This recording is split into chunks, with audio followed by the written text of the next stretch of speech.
Hit story में आपका स्वागत है। मेरा नाम अमन है। मैं एक डिलीवरी बॉय था। सुबह से शाम तक मेरा बस यही काम था। मोटरसाइकिल पर मैं इतनी तेजी से निकालता था कि मैं कोई पायलट अपने जहाज को मंजिल तक पहुंचाने की जल्द में हो।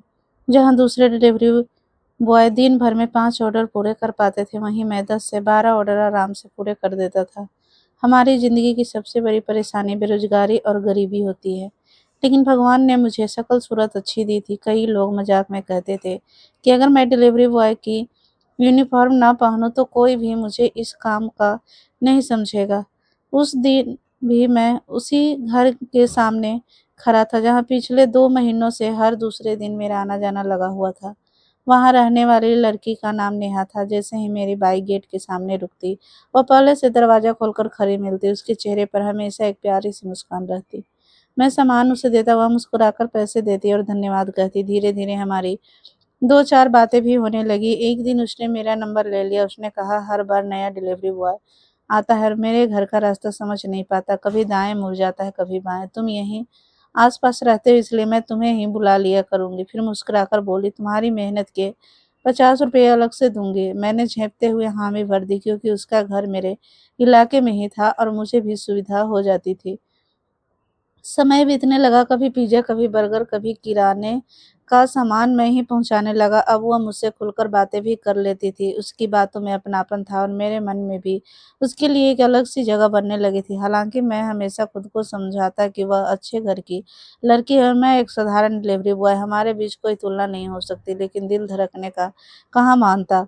एक रात करीब 1 बजे घर पहुँचा था। बहुत ठंड थी। खाना खाकर बरामदे में चारपाई पर रज़ाई ओढ़कर बैठा ही था। छोटी बहन से चाय बनवाई और गर्म चाय की चुस्कियाँ ले रहा था कि तभी नेहा का फ़ोन आया। मैंने घड़ी देखी तो रात का 1 बज रहा था। फ़ोन उठाया तो उधर से उसकी चमकती आवाज़ आई। बोली, अमन, बहुत मन कर रहा है पिज़्ज़ा खाने का, प्लीज़ मेरे लिए एक पिज़्ज़ा ले आओ। मैंने हंसकर कहा, इस वक्त मैं रज़ाई में हूँ और गर्म चाय पी रहा हूँ। तुम्हें सच में लगता है कि इतनी ठंड में बाहर निकल जाऊंगा?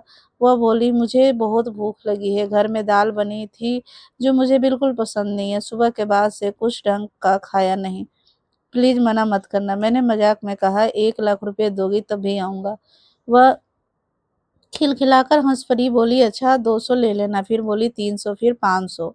आखिर मैंने मुस्कुराकर कहा, अच्छा ठीक है, आता हूँ। उसने खुश होकर कहा, थैंक यू अमन।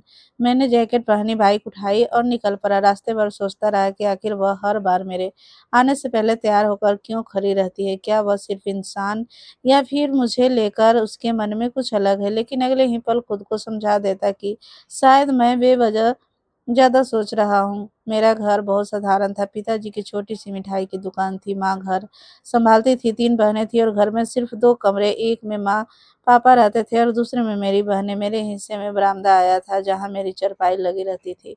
माँ ने कमेटी डालकर मेरे लिए एक पुरानी बाइक खरीदी थी और उसी से मेरी रोज़ी चलती थी। मैं चाहता था कि किसी तरह ज़िंदगी बदल जाए, शायद इसलिए मैं हर ऑर्डर पूरी मेहनत से करता था। पिज़्ज़ा लेकर जब मैं नेहा के घर पहुंचा तो काफी देर तक दरवाजा नहीं खुला। मैंने बेल दोबारा बजाई। कुछ ही पल बाद दरवाजा खुला तो सामने एक उम्रदराज आदमी खड़ा था। उसके पीछे नेहा घबराई हुई दिख रही थी। उस आदमी ने सख्त आवाज में पूछा, कौन हो तुम? मैंने कहा, जी डिलीवरी बॉय हूँ, पिज्जा लेकर आया हूँ। उन्हें भौवे चढ़ाकर कहा, मैंने कोई पिज्जा नहीं मंगवाया। मैंने एक नज़र नेहा की तरफ देखा। वह धीरे से इशारे में मना कर रही थी कि उसका नाम ना लो। मैंने झट से कहा, शायद एड्रेस में गलती हो गई है, सामने वाले घर से भी पूछ चुका हूँ, वहाँ से मुझे यहाँ भेज दिया गया है। वह आदमी बोला, यह ऑर्डर हमारा नहीं है, जाओ यहाँ से। मैं विनती करते हुए कहा, अंकल, अगर आप यह पिज्ज़ा रख ले तो मेरे पैसे बच जाएंगे, शायद किसी ने मजाक किया है। वह कुछ पल मुझे देखता रहा, फिर बोला, कितने का है? मैंने कीमत बताई तो उसने पैसे दे दिए और पिज़्ज़ा लेकर अंदर चला गया। मैं राहत की सांस लेकर लौट ही वाला था कि तभी अंदर से उसकी ऊँची आवाज़ सुनाई दी। वह नेहा से कह रहा था, शुक्र करो यह लड़का किसी और का ऑर्डर लेकर आया था। अगर मुझे पता चला कि तुमने रात को पिज़्ज़ा मँगवाया है तो मुझे बिल्कुल अच्छा नहीं लगता। आजकल मैं देख रहा हूँ कि तुम्हारे बाहर के ऑर्डर कुछ ज़्यादा ही बढ़ गए हैं। तुम घर की बहू हो, घर की मर्यादा का ध्यान रखा करो। ज़रूरत से ज़्यादा किसी अजनबी से घुलना-मिलना ठीक नहीं होता। अगर दोबारा ऐसा हुआ तो मैं रोहित को लंदन से बुला लूँगा और तुम्हारे मायके वाले से भी बात करूँगा। यह सुनते ही मेरे कदम वहीं रुक गए।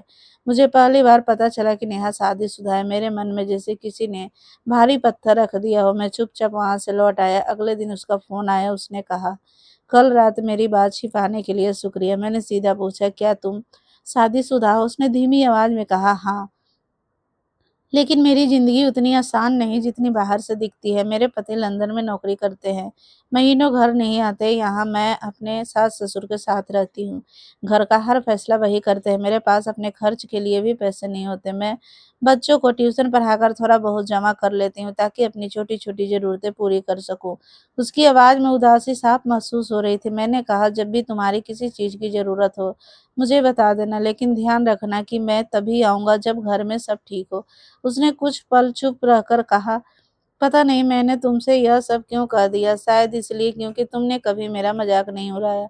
उनकी बातें मेरे दिल को छू गई। उस दिन के बाद हमारी बातों का सिलसिला पहले से थोड़ा ज़्यादा बढ़ गया था।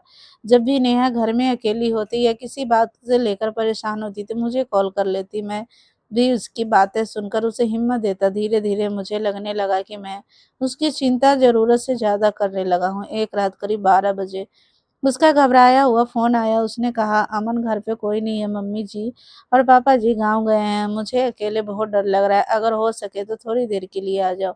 मैंने पहले मना किया और कहा कि तुम्हारे घर आना ठीक नहीं होगा। अगर कोई अचानक वापस आ गया तो लोग गलत मतलब निकालेंगे। लेकिन उसकी आवाज़ इतनी डरी हुई थी। आखिर में उसे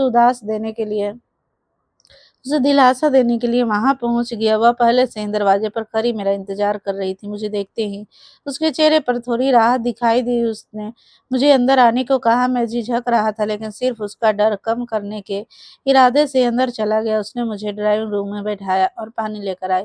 मैंने कहा, "मुझे ज़्यादा देर नहीं रुकना चाहिए। तुम अभी दरवाजे और खिड़कियाँ अच्छी तरह बंद करो, आराम से सो जाओ। मैं सिर्फ़ यह देखने आया था कि तुम ठीक हो।"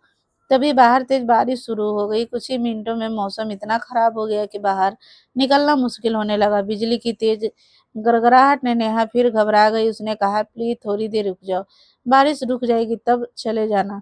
मैंने लगातार यही सोच रहा था कि मुझे यहाँ रुकना नहीं चाहिए, लेकिन बाहर का मौसम भी साथ नहीं दे रहा था। एक तेज बारिश चमकी तो वह डर कर मेरे बिल्कुल पास आ गए। मैंने तुरंत खुद को सँभाला और उससे कहा कि घबराओ मत, सब ठीक है। मैंने उसे सोफ़े पर बैठाया और पानी दिया। कुछ देर बाद हम दोनों चुप बैठे रहे। उस रात भावना और हालात में हम दोनों की समझ के कमज़ोर कर दिया था। हमसे एक बड़ी गलती हो गई जिसका एहसास होते ही दोनों पूरी तरह टूट गए। कुछ देर बाद नेहा की आँखों में आँसू थे और मेरे मन में गहरा पछतावा। उसने काँपती आवाज़ में कहा, "अमन, यह नहीं होना चाहिए था। मैंने सिर्फ़ तुम्हें इसलिए बुलाया था क्योंकि मुझे डर लग रहा था।" मैंने सिर झुका लिया और कहा, "मुझसे बहुत बड़ी भूल हो गई। मुझे यहाँ आना ही नहीं चाहिए था।" उसने कहा, "अब जो हो गया सो हो गया, उसे बदला नहीं जा सकता। लेकिन उसका बोझ शायद पूरी तरह ज़िंदगी रहेगा।" मैं वहीं से भारी मन लेकर अपने घर लौट आया। रास्ते भर मेरे मन में यही चलता रहा कि अगर उस समय मैं थोड़ा और समझदारी से काम लेता तो शायद यह दिन कभी नहीं आता। घर पहुँच तो माँ ने पूछा, "रात कहाँ थे?" मैंने बहाना बना दिया कि बारिश की वजह से दोस्त के घर रुक गया था। माँ ने कहा, कम से कम एक फ़ोन तो कर देते। पूरी रात हम सब परेशान रहे। मैं बिना कुछ बोले अपने बिस्तर पर लेट गया, लेकिन नींद मेरी आँखों में बहुत दूर तक नहीं थी। अगले कई दिन तक मैंने खुद नेहा से बात नहीं की। मुझे शर्मिंदगी महसूस हो रही थी। फिर एक दिन उसका फ़ोन आया। उसने धीमी आवाज़ में कहा, "पता नहीं क्यों, लेकिन मैं तुमसे बात किए बिना नहीं रह पाती हूँ।" मैंने उसे समझाया कि हमें उस रात की गलती को दोहराना नहीं चाहिए। उसने कहा, "मैं भी जानती हूँ।" लेकिन अब दिल और दिमाग की लड़ाई शुरू हो गई थी। मैंने फिर कहा, "नेहा, तुम शादीशुदा हो, हमें अपनी सीमाएँ समझनी होगी।" उसने जवाब दिया, "शायद तुम सही कह रहे हो, लेकिन मेरी ज़िंदगी की तन्हाई ने मुझे बहुत कमज़ोर कर दिया है।" उसके बाद भी हमारा बातचीत बंद नहीं हुआ। मैं कई बार उसे सिर्फ़ हिम्मत देने के लिए मिलता, लेकिन धीरे-धीरे हम दोनों फिर भावनाओं के बहाव में आने लगे।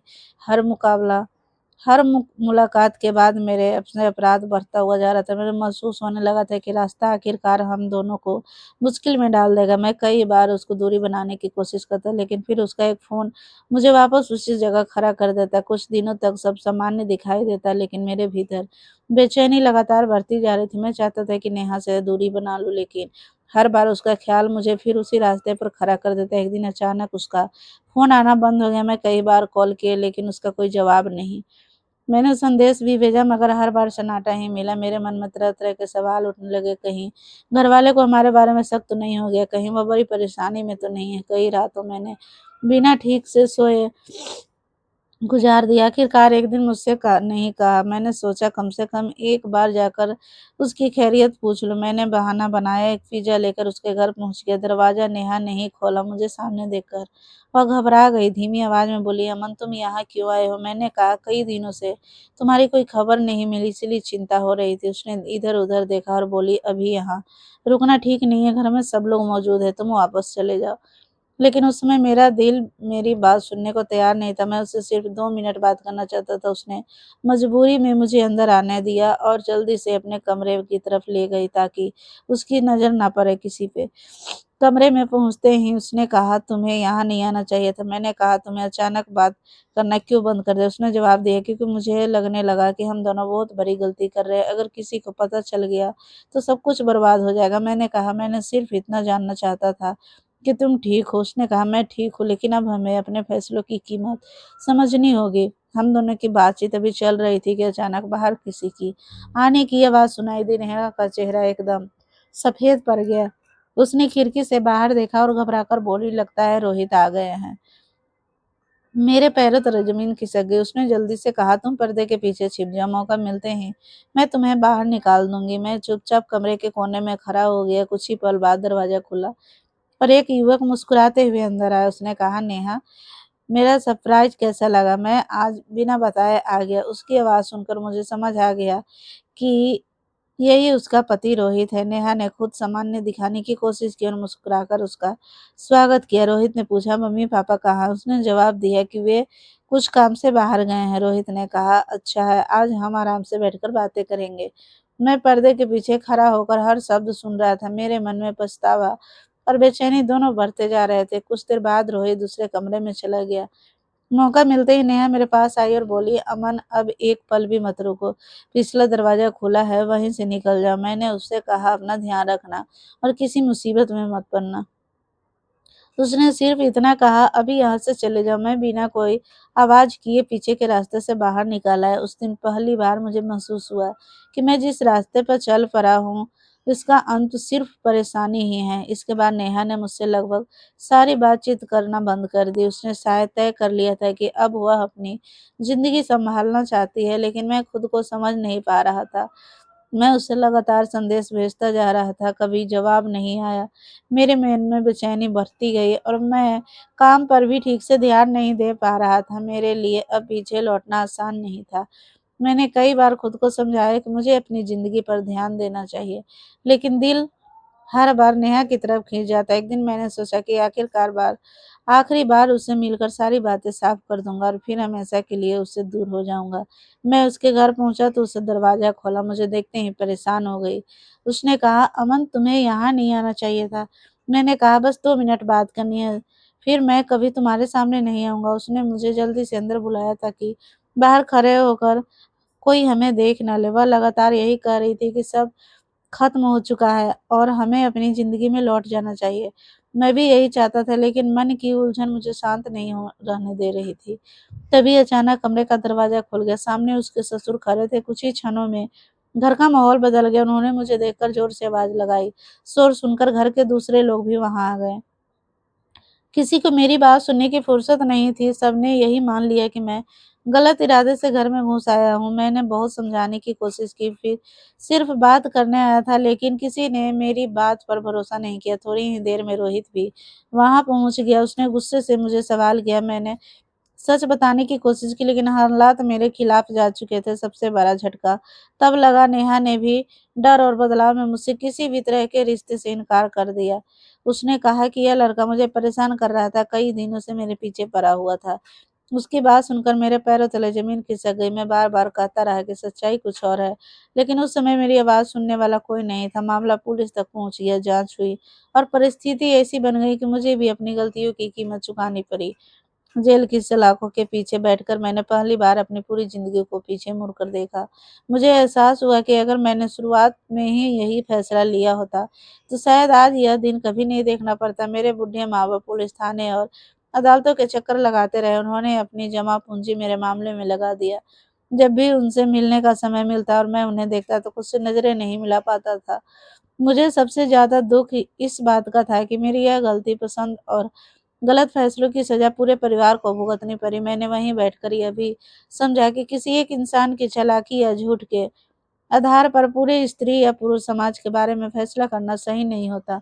दुनिया में अच्छे और बुरे दोनों तरह के लोग होते हैं। उस घटना में मेरी भी बड़ी गलती थी, क्योंकि मुझे शुरुआत में ही सीमाओं का सम्मान करना चाहिए था। अगर किसी का रिश्ता पहले से है, तो उससे दूरी बनाए रखना ही समझदारी है। भावनाओं में बहकर लिया गया एक फैसला कई जिंदगियों बदल सकता है। आज जब मैं अपनी कहानी सुनाता हूँ, तो किसी को दोष देने के लिए बल्कि नहीं, लोगों को सावधान करने के लिए सुनाता हूँ। अगर कभी आपकी ज़िंदगी में भी ऐसा कोई मौका आ जाए, दिल और सही गलत की लड़ाई हो, तो हमेशा सही रास्ता चुनिए। कुछ पल की भावनाओं खत्म हो जाती है, लेकिन उनके नतीजे कई साल तक इंसान का पीछा नहीं छोड़ते। यही मेरी ज़िंदगी का सबसे बड़ा सबक है। अगर मेरी कहानी से किसी एक इंसान को भी सही समय पर सही फैसला लेने का प्रेरणा मिल जाए, तो मुझे लगेगा कि मेरी गलती से निकला यह सबक बेकार नहीं गया। दोस्तों, अगर कहानी आपको पसंद आई हो, तो इसे अपने दोस्तों के साथ शेयर करें और आपकी हमारी कहानी कैसी लगी कमेंट में ज़रूर बताएं। धन्यवाद दोस्तों। कहानी अच्छी लगी हो तो लाइक करें और सब्सक्राइब करें। धन्यवाद।